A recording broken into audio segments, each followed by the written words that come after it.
Well, even the clouds couldn't block our view of the solar eclipse in Houston today. This is video taken from near the Galleria area. It was a sight to see from coast to coast for millions of people today. The rare event causing some cities to go pitch black for a while.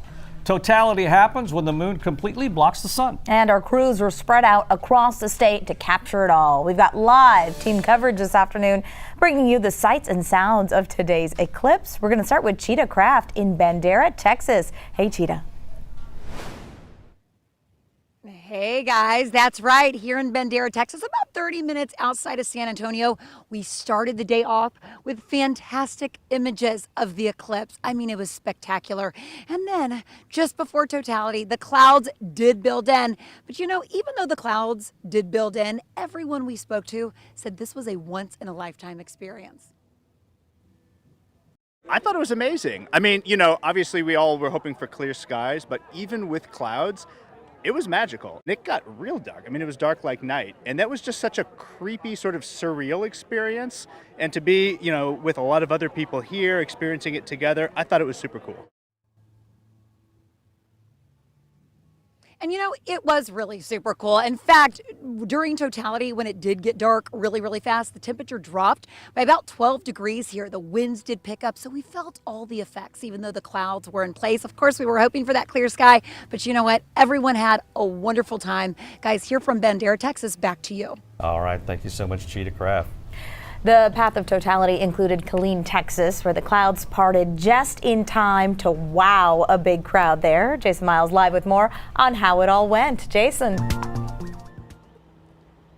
Hey there, guys. Yeah, this is the Central Texas College campus behind me, where hundreds turned out to catch this amazing phenomenon, including some folks we met from Houston. But first, let's take a look at this. I must start with amazing video captured by photojournalist Ryan Phillips, showing the moment of totality beginning at around 1:36 local time. The area immediately turned dark. It got cooler. Many started cheering. Get this, I even saw one woman crying over what she saw up in the sky. Listen to how a Houston resident who made the trip here to Killeen described today's experience. I made reservations at our hotel 13 months ago. I wanted to see this. Was it worth it? It was unbelievable. I cannot believe we were lucky enough for the clouds to part. Incredible. He was very excited today. He said the 4 minutes of totality seemed like a minute. It really went by quickly. Meanwhile, an astronomer here at Central Texas College waited until this event before retiring. He's going to do that in a couple of weeks. He said the last time this exact area experienced a total solar eclipse was way back in the 1500s. Now, organizers had planned for up to several thousand people, up to 60,000 people, in fact, to show up for the event here at the college. Obviously, some people got skeptical of the weather and may have made different travel arrangements, but certainly a fun time for a lot of people here today in Killeen.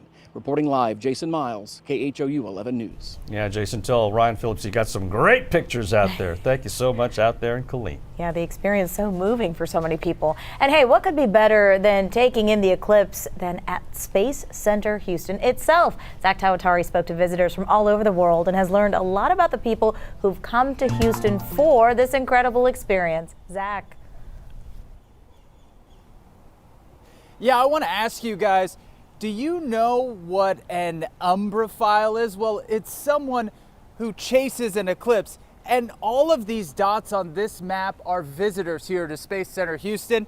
They're all umbraphiles, people chasing this eclipse. We have little stickers here in Houston all the way to Fiji, about 7,000 miles away. And the thing they all had in common was that they were all here to take in this otherworldly event. Space Center Houston estimates that there were about 2,000 people here. I love your accent. Tell me where it's from. New Zealand, Auckland, New Zealand. It's pretty sick. Yeah, it's pretty exciting. You're from Seattle? Yes. Okay. She came here from Romania. We saw all the way here. Nothing is stopping me to be here. You hear it all the time in books in school, like you never really get to witness them, and then when you do, it's kind of surreal. So that was like, it's pretty cool. What did you think from this vantage point? Was this the best way to take it all in? I really think so. You know, it's just really get the full view of what's going on. Now, GreatAmericanEclipse.com estimates anywhere between 180 and 720,000 Texans alone traveled to see the eclipse. Our photojournalists shine today with these incredible images.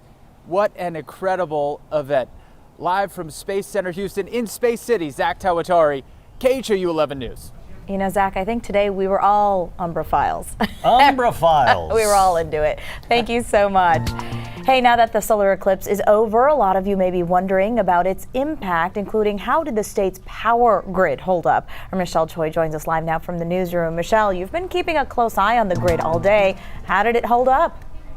Well, Reka, the good news is it held up, but there was a short period, especially when the eclipse reached its peak. We saw a big drop in solar production. In fact, here's a visual representation of what we're talking about. This is the supply and demand dashboard, specifically focusing on wind and solar from ERCOT. Now, that orange line there represents solar production. You can see between 1:40 to 2 p.m., Texas solar farms in the path of the eclipse saw a significant drop in production. Now, if we take an even closer look at 1 p.m., we can tell you that solar was generating just under 12,300 megawatts. An hour later, it drops down to just under 3,400 megawatts before climbing back up. Now, fortunately, the supply and demand lines never crossed, so there doesn't appear to have been any major issues.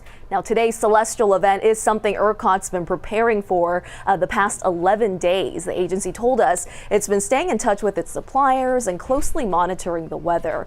Something else to note, the cloudy conditions we were dealing with today not only left things dicey when it came to the eclipse's visibility, but it also affected the amount of energy produced by the solar panels, since it wasn't generating as much electricity compared to a sunny day. Now, despite the hurdles, the good news is, Ron, it appears the state's power grid had enough supply to meet demand. Back to you. That's always a good thing. All right, thank you so much, Michelle Choi. Now, many people are making their way back to Houston from other parts of the state where they viewed the eclipse. Jennifer Reyna from our morning team joins us now. Jennifer, how is traffic looking?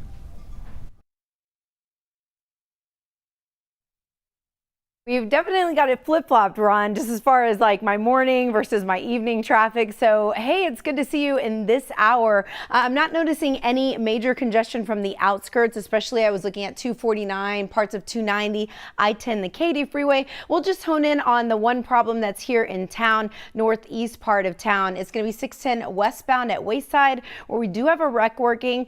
I'm up on the north side of town because I know that Pat Kavlin was tracked some of the severe weather up far north. So 45 at League Line is our northern camera. You can see that we still have some pretty dry conditions up there, but the wreck that's on 610 will be slowing you down on the northeast side of town. That will be slow going back to I-10 and also 225, looking at some inbound delays here at Ritchie. Anybody who's headed into town, pretty light overall for most of the traffic conditions. Did want to bring up some drive times, 20 minutes in from Kingwood, 22 minutes in from Cypress. So far so good, guys. Over to you. All right, Jennifer, thank you.